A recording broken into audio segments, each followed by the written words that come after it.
Welcome to our channel. నేను జాకిర్ హుసేన్. బాలయ్య బాబు గారు అలానే బోయపాటి గారి కాంబోలో రాబోతున్న మూవీ అఖండ 2 ఆగిపోవడం జరిగింది. సో దీనికి గల కారణాలు ఏంటో తెలుసుకుందాం. ప్రస్తుతం మనతోటి ఫిల్మ్ జర్నలిస్ట్ ధీరజ్ అప్పాజీ గారు ఉన్నారు. వెల్కమ్ చెప్దాం. Hello sir. Hi Zakir. Sir, ఏంటి సార్ ఇప్పుడు మూవీ ఆగిపోయింది, బాలయ్య బాబు గారి ఫ్యాన్స్, సో అసలు దీనికి కారణాలు ఏంటంటారు? అవును. అంటే ఇది 2025లో మన టాలీవుడ్కి ఒక బిగ్గెస్ట్ షాక్ అని మనం చెప్పొచ్చు. Yes sir. అంటే యాక్చువల్గా ఈ 2025కి ఒక గొప్ప ఫినిషింగ్ టచ్ ఇస్తుంది అఖండ 2 అనే సినిమా అని చెప్పి అందరూ అనుకుంటే ఈ విధమైనటువంటి షాక్ ఇవ్వడం అన్నది ఎవరు జీర్ణించుకోలేకపోతున్నారు. ముఖ్యంగా అంటే ఈరోజు చాలా పేపర్లో కానీ అన్నిట్లో కూడా నేడే విడుదల యాడ్ కూడా వచ్చేసిన తర్వాత లాస్ట్ మినిట్లో సినిమా ఆగిపోవడం, అదే విడుదల వాయిదా పడడం అనేది ఎవరు దాన్ని డైజెస్ట్ చేసుకోలేకపోతున్నారు. ముఖ్యంగా బాలయ్య ఫ్యాన్స్ ఒక షాక్ లోనవుతున్నారు. ఇది అంటే ప్రస్తుతానికైతే మనకు తెలిసిన సమాచారం ప్రకారం ఒక సంస్థ, బాలీవుడ్కి చెందినటువంటి ఒక సంస్థ గతంలో ఏదైతే ఇప్పుడు ఈ సినిమా నిర్మాణ సంస్థ ఉందో 14 Reels Plus అనే నిర్మాణ సంస్థ కలిసి గతంలో తీసిన సినిమా తాలూకు బకాయిలకి సంబంధించి వాళ్ళు హైకోర్టులో స్టే తెచ్చుకోవడం వల్ల ఈ సినిమా ఆగిందని మనకు తెలుస్తుంది. Okay sir. అయితే ఇప్పుడు ఈ రోజు సంస్థ ఏదైతే ఉందో, సో వాళ్ళు ఇప్పుడు అఖండ నిర్మాతలతో అంటే ఇప్పుడు ఈ బాకీ ఉన్నట్లు బాలయ్య బాబు గారికి తెలుసా తెలియదంటారా? అంటే ఇటువంటి విషయాలు హీరోల వరకు తెలియదు. అంటే పైగా ఇవి చాలా సంవత్సరాల క్రితం మహేష్ బాబు సినిమా 1 నేనొక్కడినే వచ్చి చాలా సంవత్సరాలు అవుతుంది కదా. దాని తర్వాత కూడా వాళ్ళ బ్యానర్ నుంచి కొన్ని సినిమాలు వచ్చాయి. కానీ వాళ్ళిద్దరి మధ్య ఏం జరిగింది అనేది బాలయ్య కాదు, ఇండస్ట్రీలో చాలామంది తెలియదు. ఇలా వివాదం ఒకటి నడుస్తుంది, ఈ సంస్థ వాళ్ళకి ఇంత బాకీ ఉందన్న విషయం ఎవరికి తెలియదు. తెలిస్తే బాలయ్య ఎందుకు సినిమా చేస్తాడు? ఆయనకి 100% తెలిసే అవకాశం లేదు. అయితే సార్, ఇప్పుడు మరి 14 రీల్స్ సంస్థ అనేది చాలా పెద్ద సంస్థ కదా, అయినా ఇలా వివాదాలు చిక్కుకోవడాన్ని ఎలా చూడొచ్చు అంటారు? అంటే అదే ఇది ఇప్పుడు సినిమా నిర్మాణం అనేది 100 కోట్ల వ్యవహారం అయిన తర్వాత జాగ్రత్తగా లేకపోతే ఇటువంటి వివాదాలు అంటే ఇప్పుడు ఈ సినిమా బిజినెస్ విపరీతంగా అయింది అంటున్నారు. రెమ్యూనరేషన్లో కోట్లాది రూపాయల రెమ్యూనరేషన్లో తీసుకున్నారని చెప్పి అంటున్నారు.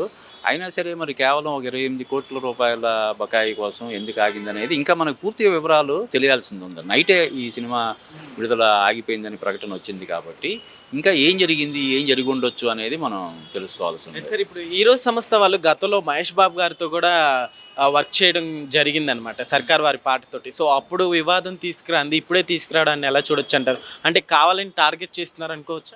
టార్గెట్ చేయడం కాదు, అంటే ఆ సినిమాని కలిసి నిర్మించారు.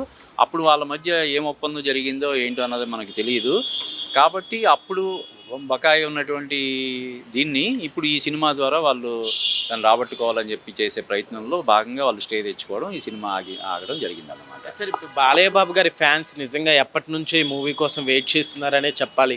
ఇప్పుడు సడన్గా ఆగిపోవడం జరిగింది. సో ఏం చెప్తారు ఫ్యాన్స్కి? అదే అంటే ఫ్యాన్స్ అయితే డెఫినెట్గా కొంత డిసప్పాయింట్ అవుతారు. కొంత కాదు, తీవ్రంగా డిసప్పాయింట్ అవుతారు. కానీ ఎట్టి బస్సులో ఇది త్వరలోనే ఈ రోజు సాయంత్రంకో లేదా రేపటికో ఇది ప్రాబ్లం సాల్వ్ అయిపోయి అఫీషియల్గా నెక్స్ట్ డేట్ ఏంటన్నది అనౌన్స్ అవుతుంది. కాబట్టి ఫ్యాన్స్ దీని గురించి మరి ఎక్కువగా సీరియస్గా తీసుకోవాల్సిన అవసరం లేదని నేను అనుకుంటున్నాను. Okay sir. అయితే ఇప్పుడు మనం చూసుకుంటే బయట ఇప్పుడు బాలకృష్ణ గారికి, అటు పక్కన చూసుకుంటే సీఎం చంద్రబాబు నాయుడు గారు, ఇక్కడ రేవంత్ రెడ్డి గారు కూడా చాలా సన్నిహితులని చెప్పాలి. అయినా కూడా అంటే సినిమా రిలీజ్ చేసుకోలేకపోయారు అన్నట్లు కూడా ఇప్పుడు వైసీపీ నేతలు ట్రోల్స్ చేస్తున్నారు. దాన్ని ఎలా చూడొచ్చు అంటారు? అంటే ఇది ఫైనాన్స్కి సంబంధించినటువంటి మ్యాటరు. దానికి చంద్రబాబు నాయుడు కానీ ఇప్పుడు రేవంత్ రెడ్డి లేదంటే నరేంద్ర మోడీ వాళ్ళు ఏం చేస్తారు? ఇప్పుడు వాళ్ళ ఆ 2 సంస్థలకి మధ్యన ఉన్నటువంటి ఒప్పందంలో భాగంగా వాళ్ళకి 28 కోట్లు ఇవ్వాల్సి ఉందని చెప్పి మనకు తెలుస్తుంది. ఆ 28 కోట్లు ఈ సంస్థ 14 రీల్స్ సంస్థ ఈ రోజుకి ఇవ్వాలి తప్ప మధ్యలో బాలయ్యో లేకపోతే చంద్రబాబు రేవంత్ రెడ్డి ఇవ్వరు కదా. అది కేవలం ఫైనాన్స్కి సంబంధించినటువంటి అంశం. ఇది కూడా లాస్ట్ మినిట్ వరకు వాళ్ళకి తెలిసి ఉండదు. నిన్న సాయంత్రం బాలయ్యకి ఈ సినిమా ఆగిపోతుంది అన్నప్పుడు తెలిసి ఉంటుంది తప్ప లేకపోతే ఆయనకి ఇది తెలిసి ఉండదు. కాబట్టి ఇప్పుడు తెలిసింది కాబట్టి వ్యవహారం బయటకు వచ్చింది కాబట్టి దాన్ని ఎలా చేయాలి ఏంటనేది వాళ్ళు పరస్పరం చర్చించుకొని దీన్ని సాల్వ్ చేసుకుంటారు డెఫినెట్గా. సార్, అవకాశాన్ని అదునుగా చూసుకొని ఇప్పుడు వైసీపీ నేతలు చేసిన ఈ ట్రోలింగ్స్ని ఎలా చూడొచ్చు అంటారు? ఇది అంటే ఇది తెలుగు సినిమా ఇండస్ట్రీలో మొట్టమొదటిసారిగా జరిగిన పరిణామం కాదు కదా. అంటే బాలయ్య కెరీర్లో ఎప్పుడు అలా జరిగి ఉండకపోవచ్చేమో, కానీ జనరల్గా కొన్ని సినిమాలకు సంబంధించి అప్పుడప్పుడు ఇలా జరుగుతుంటాయి, అటు బాలీవుడ్లో కానీ టాలీవుడ్లో కానీ. కాబట్టి దీన్ని మరీ అంత ఇదిగా ట్రోల్ చేయాల్సినటువంటి కాకపోతే ఏంటంటే జనరల్గా ఇప్పుడు హీరో ఫ్యాన్స్ ఈ సినిమా గురించి ఈ సినిమా రికార్డులు బద్దలు చేస్తుంది, 300 కోట్ల పైగా బిజినెస్ అయ్యింది, బాలయ్య కెరీర్లో ఫస్ట్ టైం పాన్ ఇండియా సినిమాగా రాబోతుంది అని చెప్పి బాగా హడావిడి జరిగిన తర్వాత ఇలాగ సడన్గా ఆగిపోవడం అనేది డెఫినెట్గా వాళ్ళు కొంత ట్రోల్ చేసే అవకాశం ఉంది కాబట్టి చేస్తారు. దాన్ని సీరియస్గా తీసుకోవాల్సినటువంటి అవసరం లేదు. ఈరోజు సాయంత్రం కల్లా నాకు తెలిసి ఆ ప్రాబ్లమ్స్ అన్నీ కూడా సాల్వ్ అయ్యి ఫ్రెష్ డేట్ అనేది అనౌన్స్ అవుతుంది. సార్ ఇప్పుడు అదేవిధంగా బజ్ కూడా అలానే పెరిగిందని చెప్పాలి బాలయ్య బాబు గారి మూవీకి. సో మూవీ అసలుకి ఇప్పటికే అంటే కలెక్షన్లు కూడా ఈ ఇయర్కి ఇదే ఎక్కువ కొట్టబోతుందని టాక్ కూడా నడిచింది. సో ఏం చెప్తారు మధ్యలో ఇలా అడ్డంకు రావడం? అదే అంటే ఈ పోస్ట్ పోన్ అవ్వడం అంటే లాస్ట్ మినిట్లో వాయిదా పడడం అనేది డెఫినెట్గా కొంత మేరకు ఆ కలెక్షన్స్ని ఇన్ఫ్లుయెన్స్ చేసే అవకాశం ఉంటుంది. కానీ అది 5 to 10% మాత్రమే ఉంటుంది తప్ప ఎక్కువగా ప్రభావితం చేస్తుందని చెప్పి నేను అనుకోవట్లేదు. రేపు సినిమా విడుదలయ్యి అసాధారణటువంటి రిపోర్ట్ వస్తే ఇది ఇంకా పెద్ద స్థాయిలో ఇప్పుడు జరిగినటువంటి రచ్చ ఇదంతా కూడా సమస్య పోయి ఇంకా పెద్ద స్థాయిలో వసూలు చేయడానికి అవకాశం ఉంటుంది. సార్ దీని మీద ఇప్పటికీ బాలయ్య బాబు గారు ఎలాంటి రెస్పాండ్ అవ్వలేదు. సో దీన్ని ఎలా చూడాలి? అంటే ఇది హీరోకి సంబంధించినటువంటి అంశం కాదు కదా, ఫైనాన్స్కి సంబంధించినటువంటి అంటే వేరే వివాదాల వల్ల ఏదైనా అయితే ఆయన ఇన్వాల్వ్ అవుతాడు. ఆయనకి సంబంధం లేని విషయం ఇది, ఫైనాన్స్కి సంబంధించినటువంటి విషయం, నిర్మాతలు తేల్చుకోవాల్సినటువంటి విషయం.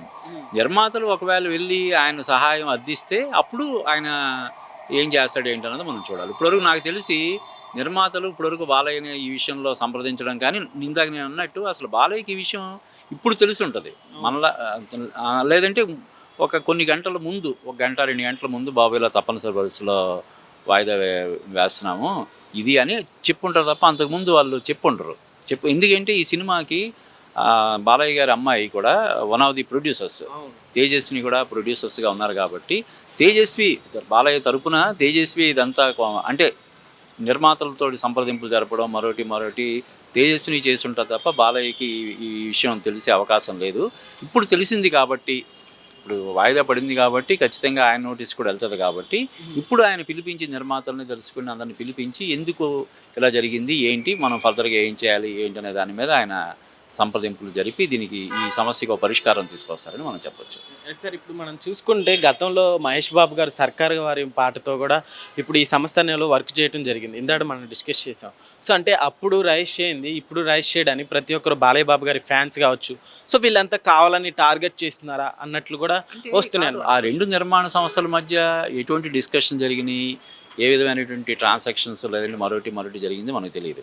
ఇది ఈ నెక్స్ట్ సినిమాకి ఇస్తాం, లేదంటే ఈ సినిమాకి ఇస్తాం అని చెప్పి ఉండొచ్చు, లేదంటే అంతకుముందు కొంత బకాయిని వాళ్ళు క్లియర్ చేసి ఉండొచ్చు, ఇది నెక్స్ట్ సినిమాకి ఇస్తామని ఉండొచ్చు. అసలు ఏంటన్నది మనకు పూర్తిగా తెలియకుండా మనం దాని మీద వ్యాఖ్యానం చేయడం కరెక్ట్ కాదు. సార్ అయితే ఇప్పుడు ఈ మూవీ అయితే కాస్త బ్రేక్ అవటం అనేది జరిగింది. సో కలెక్షన్ల పరంగా ఏమైనా నష్టం చేకూరే అవకాశాలు ఉన్నాయంటారా? పెద్దగా ఏముండదు. అంటే డెఫినెట్గా మళ్ళీ ఇప్పుడు ఒక వారం రోజులు డేట్ అనౌన్స్ చేసిన తర్వాత మళ్ళీ ఒక ప్రెస్ మీట్ పెట్టి దేనివల్ల ఇది విడుదల పరంగా కొంత జాప్యం జరిగింది లేదంటే వాయిదా వేయాల్సి వచ్చింది అన్నది ఎక్స్ప్లెయిన్ చేసి మళ్ళీ ఒకసారి చిన్న ప్రమోషన్ ఈవెంట్ లాగా పెట్టేస్తే ఇదంతా సమస్య పోద్ది. డెఫినెట్గా మళ్ళీ ఇప్పుడు ఏదైతే క్రేజ్ ఉందో అదే క్రేజ్ మళ్ళీ ఇప్పుడు హరిహర వీరమల్లు సినిమాకి సంబంధించి కూడా అనేక సార్లు 13 సార్లు వాయిదా పడింది.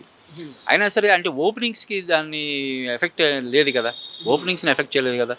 తర్వాత కలెక్షన్స్ అనేవి సినిమా బాగుంటే కలెక్షన్స్ ఉంటాయి, లేకపోయినా కూడా హీరో ఇమేజ్ని బట్టి కొంత ఉంటుంది అంతే తప్ప ఇదేదైనా ఫస్ట్ దీనికి తప్ప కొంత ఒక 5 to 10% ఏమైనా ఎఫెక్ట్ ఉంటుంది తప్ప పెద్ద స్థాయిలో దీని ప్రభావం ఆ సినిమా మీద ఉంటుందని చెప్పి నేను అనుకోవట్లేదు. సార్ ఇప్పుడు మళ్ళీ మూవీ ఎందుకంటే ఎంతమందో వెయిట్ చేస్తున్నారు, ఫస్ట్ టైం బాలకృష్ణ గారి పాన్ ఇండియా మూవీ, సో ఎప్పుడు రిలీజ్ అవ్వచ్చు అంటారు ఇవన్నీ అడ్డంకులన్నీ పోయి? అదే మనం ఎలా చెప్తాం, ప్రొడ్యూసర్లు చెప్పాలి. ఈ సాయంత్రం కల్లా దీని మీద ఒక స్పష్టత వచ్చే అవకాశం ఉందని చెప్పి నేను అనుకుంటున్నాను. Okay sir, thank you.